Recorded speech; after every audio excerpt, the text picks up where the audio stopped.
The clock shows 009. That's not time. That's pressure. 9 seconds is where playbooks end and instincts take over. Where quarterbacks stop trusting reads and start trusting habits, usually the wrong ones. Joe Montana breaks the huddle slowly, almost deliberately late, as if he's dragging the moment behind him. The noise inside the stadium is sharp, restless, not hope, not belief, expectation. Everyone knows what's coming. A blitz.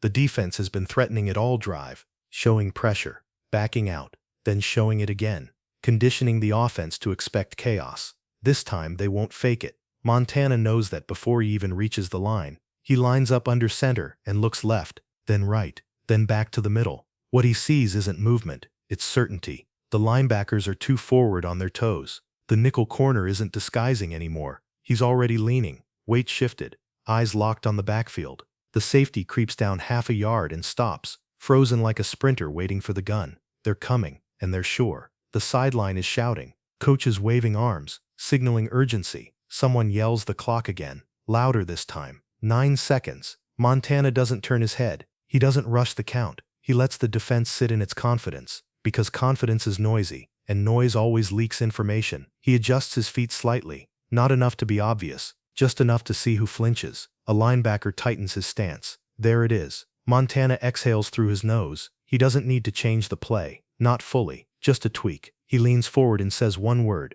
quiet. The receiver on the outside hears it and stiffens. His eyes flick to Montana for half a second. Montana gives the smallest nod. That's all. The defense doesn't hear it. They're too busy preparing to end the game. The crowd swells again. The referee backs away. The center lowers his head. Montana pauses, not because he's uncertain, because he wants the defense to commit to the lie they've already told themselves. 8, 7. He finally calls for the snap. The ball hits his hands and the field explodes exactly the way he knew it would. The blitz comes from the edge and up the middle at the same time. A delayed rusher screams through untouched, arms wide, already tasting the sack. The pocket collapses instantly. This is where panic lives. This is where quarterbacks bail out, throw hot, or make the safe mistake that looks smart on film but ends seasons. Montana doesn't. He takes one step back and stops. Stops, not because he's frozen, because he's counting. The linebacker who showed pressure hesitates, just a fraction too long, caught between the quarterback and the route he's supposed to abandon. That hesitation is everything. Montana flicks the ball, not a throw, a release.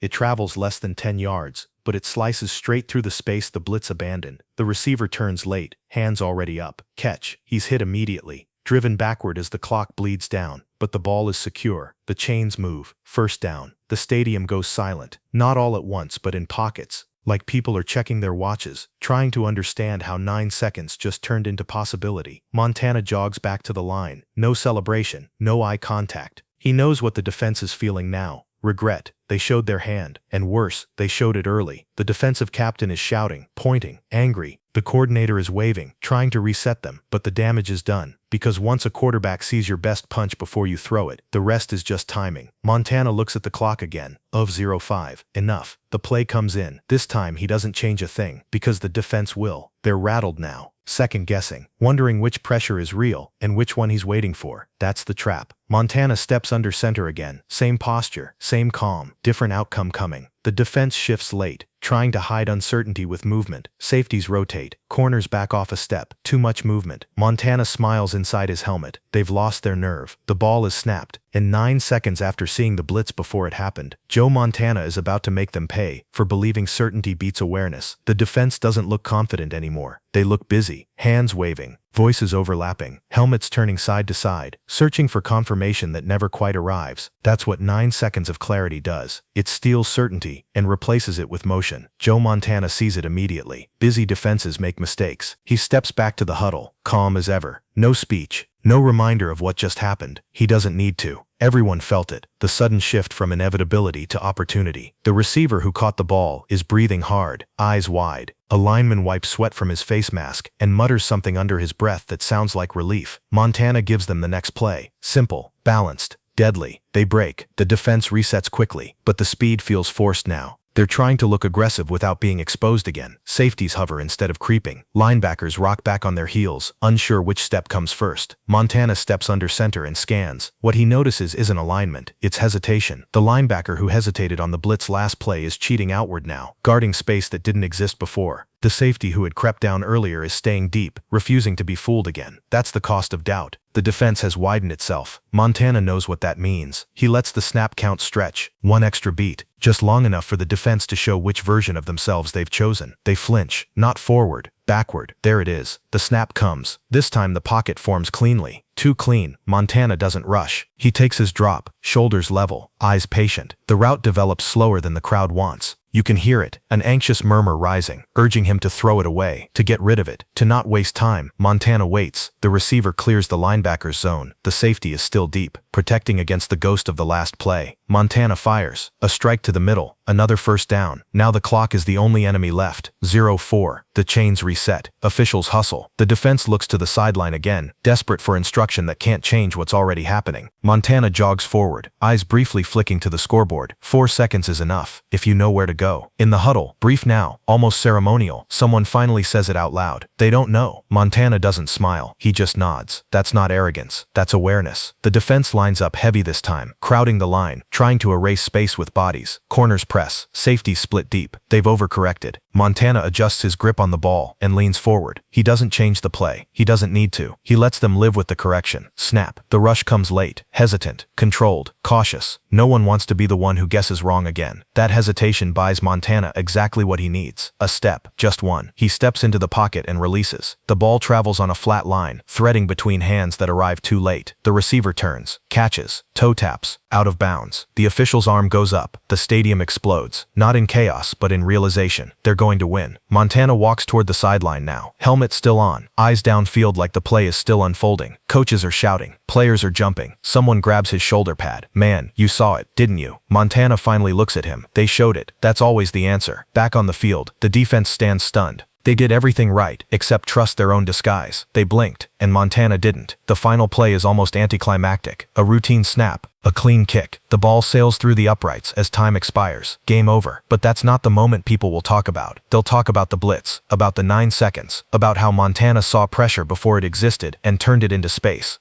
On the sideline, the defensive coordinator stares at the field, replaying the first snap in his head, the one where everything began to unravel. He knows the truth. The blitz didn't fail. It was seen. And once a quarterback sees your plan before you run it, you're no longer attacking. You're reacting. Montana removes his helmet and exhales slowly, the way he always does when something ends. He doesn't celebrate early. He doesn't relive the moment. Because to him, the moment already passed. It passed 9 seconds before the payoff, when he saw the blitz and decided to let it happen. The stadium doesn't explode right away. It hesitates, like everyone needs half a second to confirm what they already feel. Then it hits. Noise pours down from the stands in a single wave. Relief, disbelief, release. Helmets come off. Coaches embrace. Players sprint toward each other, without direction, without plan. Joe Montana doesn't run. He walks, slowly, deliberately, as if the game might still ask something of him if he moves too fast. On the other sideline, the defense stands frozen. No arguing, no shouting, just hands on hips and eyes locked on the field where control slipped away. They know exactly when it happened. Not on the final play, not on the kick. 9 seconds earlier, when they showed their hand. In the locker room later, the noise fades into something softer. Music hums. Laughter echoes. A replay loops on a small television, players crowding around it like it's a campfire. Montana sits at his locker, pads still on, untying his cleats with methodical calm. Someone tosses him a towel. He wipes his face, then sets it aside. A teammate sits next to him. "How'd you know?" the teammate asks. Montana doesn't answer right away. He thinks back to the line, to the safety's feet, to the linebacker's weight shift, to the confidence that came before the movement.